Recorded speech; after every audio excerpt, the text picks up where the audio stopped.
Today, we're joined by Alexa Ryan, founder of Bakr, who left a decade at P&G to reinvent frozen cookie dough with real butter, clean ingredients, and bakery quality flavor. From scooping dough by hand in a shared kitchen to scaling into thousands of stores nationwide, Alexa's journey is one of grit, growth, and vision. This podcast was recorded during the Midwest Dairy Pitch event. Let's dive in. All right, so after more than a decade in supply chain leadership at P&G, Alexa launched Bakr in 2023 to reinvent frozen cookie dough with real butter, clean ingredients, and bakery quality flavor. Since winning the Midwest Dairy Pitch contest last year, she's scaled into more than 400 retail locations, produced over 600,000 cookies, and become the Midwest's top-selling frozen cookie dough brand. Your story is a perfect example of the power of programs like this, and we're so excited to have you come share your story. Yeah.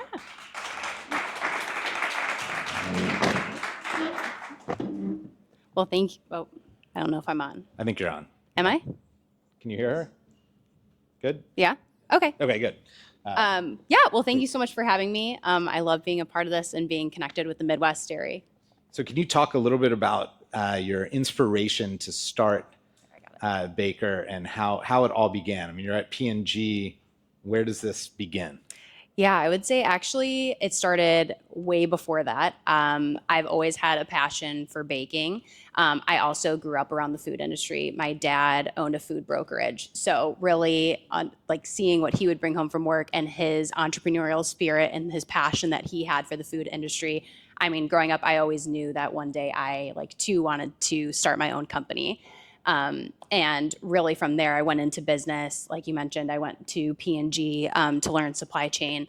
And it's really a point at which you kind of bring all your passions together of I still love to bake. And really, as I looked at the ready-to-make desserts in the grocery store, I thought there was just a huge opportunity to provide a better product made with real ingredients, something that you would be proud to serve your family or for you to have that indulgent sweet treat anytime. And that really is how Bakr came about and why I decided to start Bakr. And so it's been 2 years now that I launched Bakr. I started as a direct-to-consumer brand. I actually started here at the hatchery after seriously Googling how to start a food company. And my husband and I would spend weekends in that very kitchen scooping cookie dough for 14 hours a day to get Bakr launched. And as you mentioned, Midwest Dairy, after a month of starting Bakr, had the pitch competition here, and I was lucky enough to be one of the contestants and actually end up winning the pitch competition, which was just a huge win for Bakr, as it allowed us at that time. What the award was a year of a private kitchen here at the hatchery, and so that was really fundamental for us growing our production and allowing us to scale. Within our first year, we moved really as we used DTC to prove concept, and then moved into 400 retail locations in the Midwest. And I'm excited to say that after we just turned 2 years old, and this fall we are launching into now we'll be in over 6,000 points of distribution by the end of the year. So continuing to grow. And yeah, that's kind of how Bakr came about. That's very cool. So talk to me about that moment, though. So you have such an interesting background with your dad. You're at P&G. Did you see the white space in the market or that gap first, or were you always like, I want to make cookies? Like, which drove the first step? That's funny. I mean, I've always loved dessert overall. I am definitely a dessert everyday kind of person. So I've always loved baking. And again, I think as I even, on my own health journey was more focused on ingredients and really started looking at ingredients in, my favorite products. With ready-to-bake cookies being so nostalgic and looking at the brands that were on shelf that are a lot of legacy brands and really not much innovation on ingredients and using real butter, real eggs, ingredients that and to provide that bakery quality product. I thought that there was just a huge opportunity. And then professionally, I was at a point where I was leading a supply chain division. I was in a role that was retailer facing. And at that role really operated like a small business. I led the supply chain team. I was very close with the head of marketing and our finance leader, and really all of those, I felt like this was a point that I could do this and really go after it. Very cool. Can you talk a little bit about the role dairy plays in your product and why that is important to how you make it. Yeah, if it tells you anything, real butter is like plastered on the front of my package. So it's definitely an important factor of our product. And if you, your fun fact of the day is all the other ready to bake cookie doughs, like nearly 98%, use palm oil and they use bleach flour and other really low quality ingredients and preservatives. So for Baker, to me, it's always been important to have real butter, and beyond even real butter, it's real simple ingredients is the core of Baker. And what that does really is also provide an amazing flavor. And for me, flavor has always been number one. I mean, people have to love the product. And so butter not only, signals how simple and, like less processed our product is, but also the high quality of flavor that it delivers and that amazing moment for the customer. As a founder, and I think someone mentioned it before, that once you solve one problem, like all of a sudden you see three more that you didn't know that were there.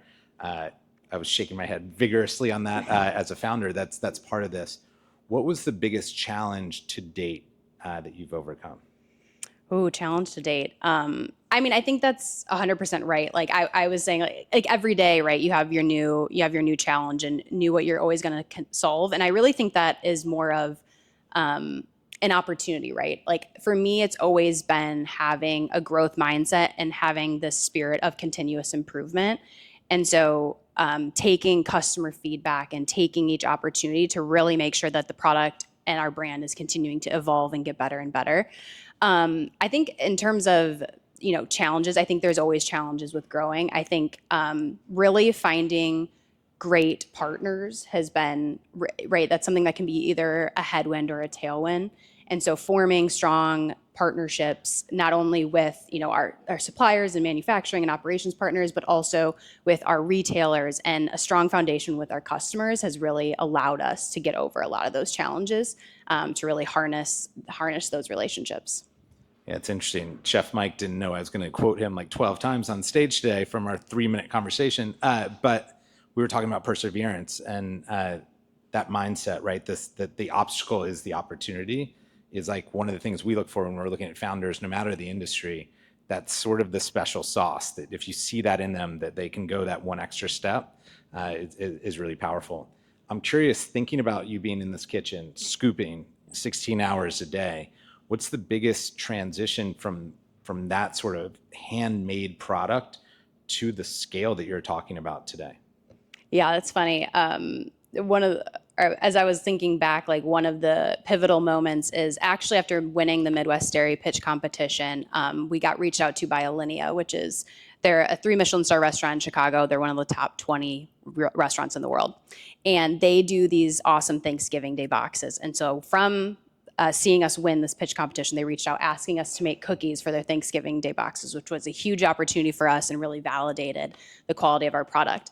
And we had to, like my husband and I would scoop, but we had to recruit family members and we had to do like 18 hours of scooping to make enough cookies, which was like 4,500 cookies for Alinea. We knew that getting to the next stage of really my vision of becoming the household name for ready to bake desserts, like we were not going to be able to scoop enough cookie doughs. As we started talking with Mariano's and Meyer, the sheer PO of that would take us, months to manufacture at that point. And so we knew that we needed to continue to grow and to get more automation to enable that to scale.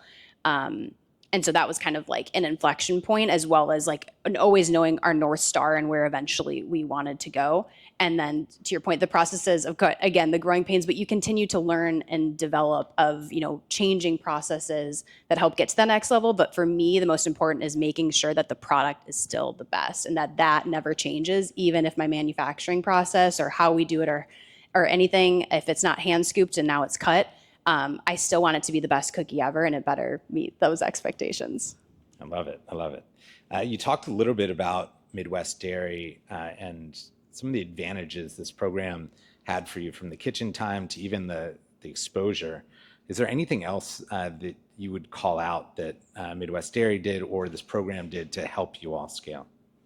Yeah, definitely. Like I said, the having the kitchen was just a huge start for us that allowed us to have a year to really, use those funds elsewhere in the companies for us to, rebrand and have our bright, vibrant packaging that we now have.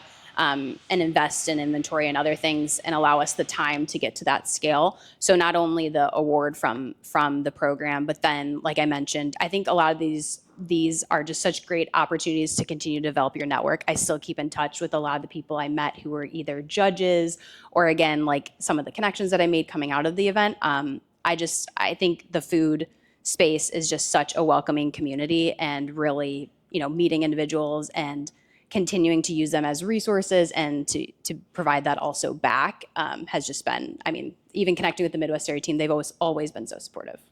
Yeah, it's crazy. One program we did 10 years ago when we first launched held an alumni event without us knowing, because they had all become friends and stayed in touch for 10 years, and their companies had all grown different ways. And so I think one of the things that's cool about this is that cohort feel where you get to know the other founders, the judges, and then the mentors, right? Open up doors in different ways. So super interesting. You mentioned your vision, that you want it to be the best cookie no matter what to achieve your long-term vision. What is your long-term vision? Yeah, my long-term vision is to be the household name for ready-to-bake desserts, and really to provide a product, again, that you're proud to serve and proud to have in your home, so that really you can indulge anytime, whether that's for yourself every night or making that for your kids or making it for a party or whatever that may be, but something that you can feel great about. Do you have any advice for me? I have a 6-year-old son who argues with me that you have two hands for a reason, so you should get two cookies every time you get. What's your stance? Is it a one cookie or a two cookie at a time vibe? As many cookies as you want. As many as you want. It's all good. What advice would you have for the founders that are here? This is always an awkward moment because they're like waiting to hear if they win. Yeah. They're also listening to you very intently, so we'll see if it sinks in. But from being in their shoes, do you have advice for them on growing from this point? Yeah, definitely. I usually have like 3 pieces of advice. So my first is just to keep going. I think at the beginning I was so stuck on perfection and wanting everything to be perfect. And I think, again, kind of going back to the growth mindset, you got to get it in market. You got to just keep trying, and it will continue to get better, and you will continue to iterate and learn as long as you just keep that forefront that it's going to keep getting better and better. With that, on number 2 would always be get a lot of feedback. I think that's really, for me, the consumer is the most important, and to get valuable, honest feedback that continue to help you push the brand forward has been so important to me, and to continuing to make sure that the product is the best that it can be. So get that feedback from people that don't know you, that don't know anything about your product. It will just continue to help you evolve and make sure that, again, that it's meeting that consumer's need. And lastly, kind of going back to your point, I think there's so many ups and downs with entrepreneurship. And I think really keeping a focus on why you started, and that we call it our North Star, but really what we're pursuing after. The road's always going to be windy of how we're going to get there. But I think maintaining that focus helps you get through all those peaks and valleys in the way. I read something that Mark Zuckerberg from Meta or Facebook said being a founder is like waking up each morning and getting punched in the stomach and then just doing it the next day anyway. And that is part of this. And I think staying kind of even keel is very hard to do, but is a great secret. On the feedback side, one of the things that's interesting is, you mentioned getting outside of people that know you, right? My mom is a big fan of Venture Fuel. She couldn't tell you what we do, but she really loves it, which is wonderful. How do you get outside of the friends and family to get feedback that you can trust? Yeah, for us, it's been, in our early days, we did a lot of farmers markets and a lot of in-store demoing. Even at the retailers that we're in today, we still spend time demoing in store to get customers. They'll be very honest with you on what they think. And so that's traditionally where we get a lot of feedback, again, for people who have never seen the product, what their initial thought is. But then I think continuing to engage your community has been great. We've had people who were big Bakr believers at the beginning and continued to support us. And as we continue to evolve, getting their feedback and keeping them involved in the process as we grow and as we, change and iterate, I think that's been really helpful as well. But yeah, definitely got to get outside the family because I agree. My mom's like, I love it. That's great. I guess it'd be bad if the other thing was true, right? If your mom was not supportive. Yeah. I'm curious, where did the name Baker come from? Obviously, I know where it came from, but why choose Baker? Yeah, this And I is know, funny. no E. My husband and I were actually talking about this weekend of saying, do you remember how we got to the name Baker? And this is a true story.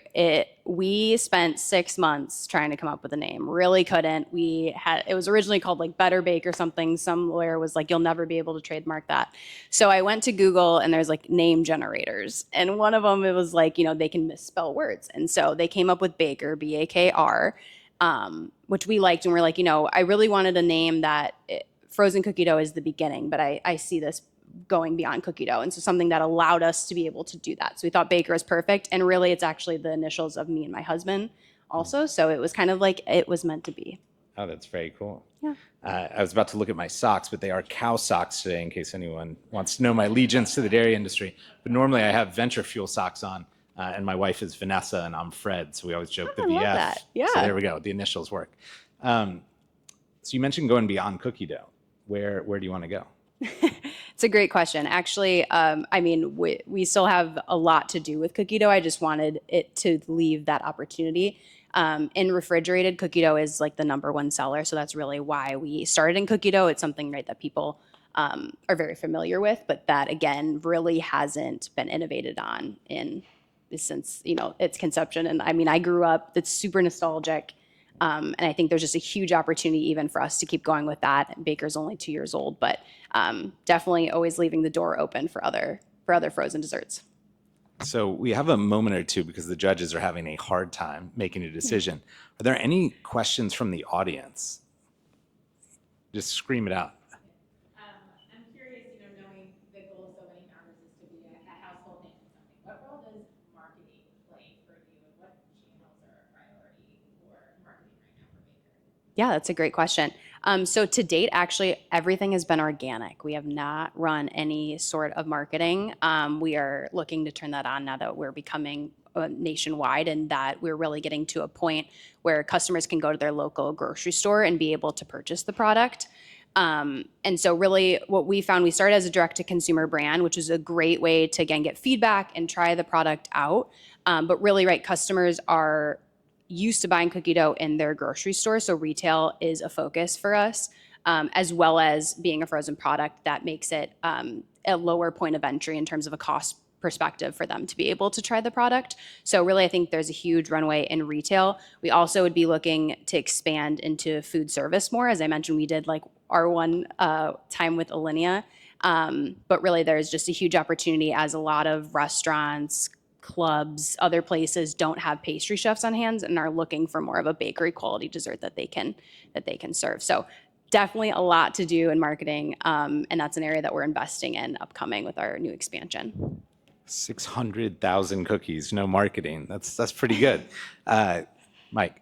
Yeah, so I have a background in CPG as well, more so like shelf-stable sauces, seasoning type products.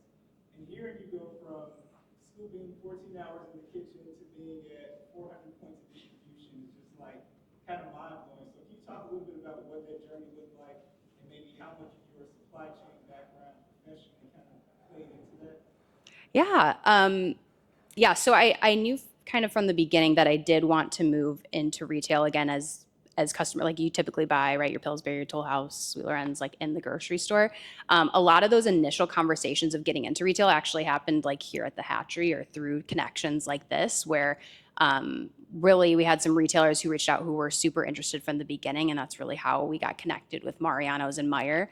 And from there, our performance has allowed us to have other retailers be interested in Baker and continuing to provide those opportunities for us to grow and expand. Definitely having a supply chain background is helpful in the sourcing, the manufacturing, and the distribution. But I feel like being a founder, as you know, you wear like all hats. And so it's definitely also learning all those other aspects of the business that I didn't have as much knowledge in. And really, get used to being uncomfortable and having to learn how I master those areas, since we kind of had the supply chain aspect understood. But it's still a different level of going from going from P&G and their scale to running your own supply chain too. I think it's really interesting when we run these programs, each founder has a different skill set that they brought to it, their expertise they brought to it. So you had supply chain, but now you're gonna have to learn marketing, Right, right? exactly. And that's the cool thing about being an entrepreneur is you end up wearing all those hats until you hit the scale where you can hire people, and then you have to learn how to hire people, which is then you get into HR. That's real fun. Yep. Do you have a question? Go for it. Yes. So you said that you had some grocery chains that were interested in you, and as your product hit kind of a critical mass of demand generation, were you able to mitigate or navigate around any of the traditional trade spend through that channel, through KE, UNFI, the free fills, the slotting costs? Were you able to maximize your margin a little bit more that way? I would say like overall, I think it kind of goes back to building partnerships. I've found along the way a lot of these programs, whether it's like, local programs or women-owned programs or local brands, a lot of them have opportunities that they provide, like they waive free fill or they provide different opportunities, which has been really helpful for a brand starting out. As we continue to grow, I think that those, like, they definitely have programs, but that, some of that, to your point, like it definitely gets more expensive. But I've found that really building those relationships and finding partners who believe in the brand, it creates just this like synergy partnership of like, we're growing together. There, not only is Baker going into this retailer, but this retailer is also trying to drive an experience for their customer and a new fun brand and a new experience. And so I think that's really been breakthrough for me. I know that there's a lot of costs, but like, how can we partner together? How can, if there's something that you need, like how can we do something different? I was talking to another founder about, right, if it's free fill, but like, could we put us on an end cap for a couple months, and that way we can drive trial and awareness for both of us. Things like that, I think retailers have become more flexible on. And again, if they're a true believer in the brand, I think that they're willing to do those things to help you and to help at the end of the day themselves to drive more product through their doors too. Yeah, I think it's interesting. So many of retailers and other locations and non-traditional places you can sell are looking for ways to sell more. So if you can be the one that brings those ideas that are unique, they'll try it with you first a lot of times. So I love that creativity. Any other questions? Yes, sir. Alexa, Hi. can you talk about your journey in sourcing of ingredients? I remember buying butter in the grocery store on a commercial scale. Can you talk a little bit about how you identify your suppliers? Yeah, definitely. Yes. You met me right when I was first starting out. Anand was a judge at the first Midwest Dairy Competition where, yes, I was buying I remember 1 pound sticks of butter, and now we buy like truckloads of butter, which is exciting. And really, I think, sourcing for us, the ingredients are a key for Baker, and we really in depth go through what's in each of our ingredients. I'm really excited to say that we just got non-GMO certified, which was a huge undertaking. And so really vetting the ingredients and the suppliers that we worked with, we've reached out to a lot, again, trying to establish those partnerships, but really looking for clean label ingredients, which don't always exist. And so we've also been able to create partnerships with some of our ingredient suppliers where they're willing to custom make us some of our inclusions because what we wanted to be in our product didn't exist. And so really it's been a lot of reaching out and a lot of connecting with them and helping them understand our goal for Baker and our vision for Baker. And we found that suppliers are willing to lean in, and because they do believe in the vision of the brand. And so for that, that's allowed us to create and to have some ingredients that I'm so proud to put on my pack, and really provide the cleanest label cookie dough that's still ultimately super indulgent and delicious. I'd sort of follow up off of that. You mentioned the non-GMO label. That probably took a lot of time. It did. Probably expensive to some degree, right? Even just from going through that process. As a founder, how do you make that choice to say this is important to be on our label versus, hey, we're doing pretty well, we're selling a lot of cookie dough, maybe this isn't as important? Yeah, definitely. I think, again, one of the reasons I started Baker was based on ingredients. And I wanted a way for consumers to also understand the care and how particular we are about the ingredients that went into it. And I felt like we were already focused on doing non-GMO, of really getting the certification to make sure that that shined through.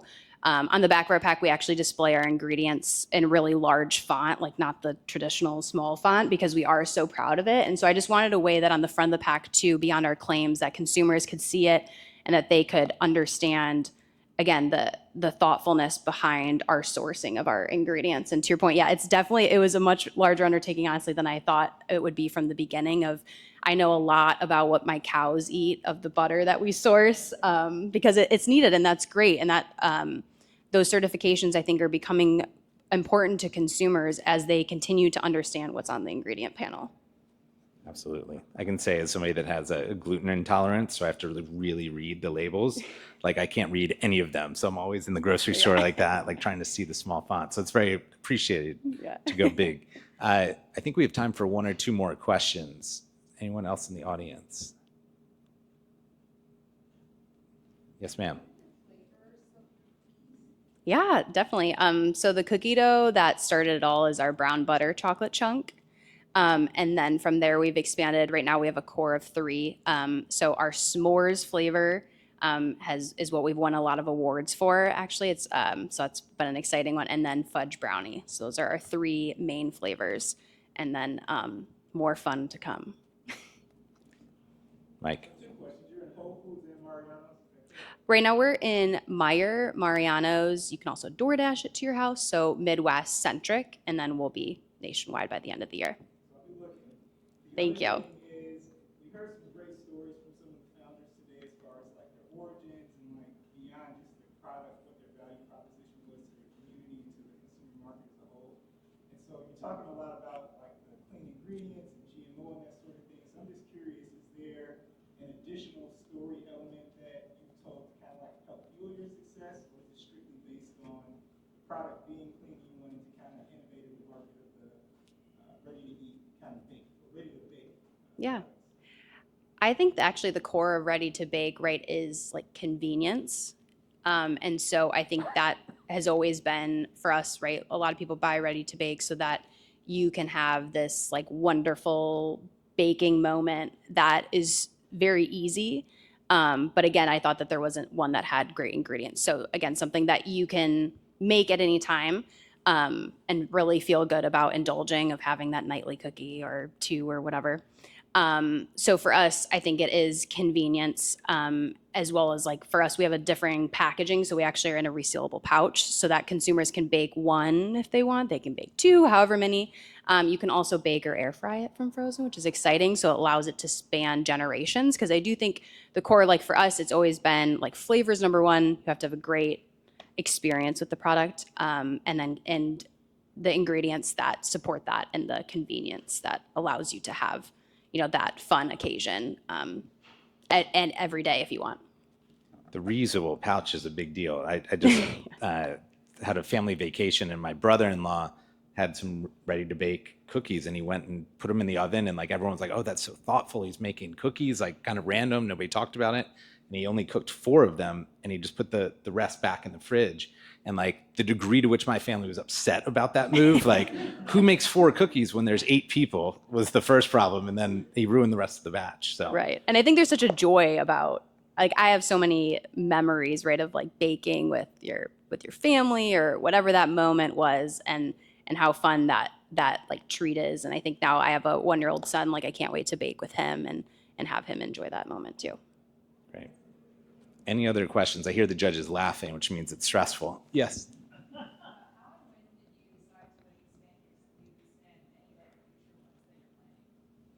Yeah, good question. I think why I originally started with 1, as I mentioned, and direct to consumer, which meant that people like would buy multiple bags of just 1 flavor. But we intentionally started with chocolate chip. Always has been the number 1 seller in the U.S. It's like 80% of the ready to bake cookie dough market.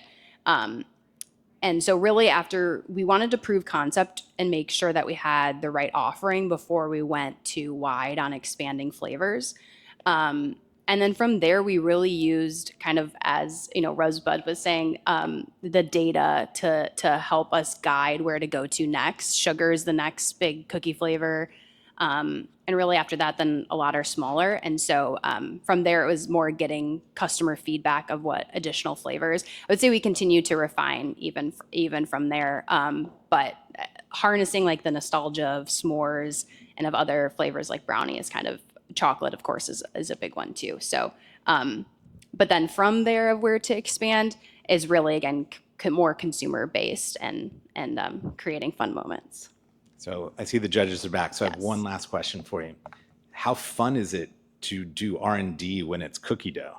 Oh, I am making cookies I do actually. That's a fun fact. All of the recipes are my own, so I actually R&D all of it in my home kitchen as it starts, and then we'll scale up from there. So we were saying that I don't even know how many thousands of batches I've made, but so fun. I eat a lot of cookies. It's like the luckiest 1-year-old ever. He doesn't even know what he's getting into. He's going to get to like sample all these different cookies. I have a freezer in my living room, if that tells you anything. I love it. Well, Alexa, thank you so much for sharing your story Thank with you. everyone. Thanks for listening to the Venture Fuel Visionaries podcast. To learn more about Bakr, visit www.bakercookies.com.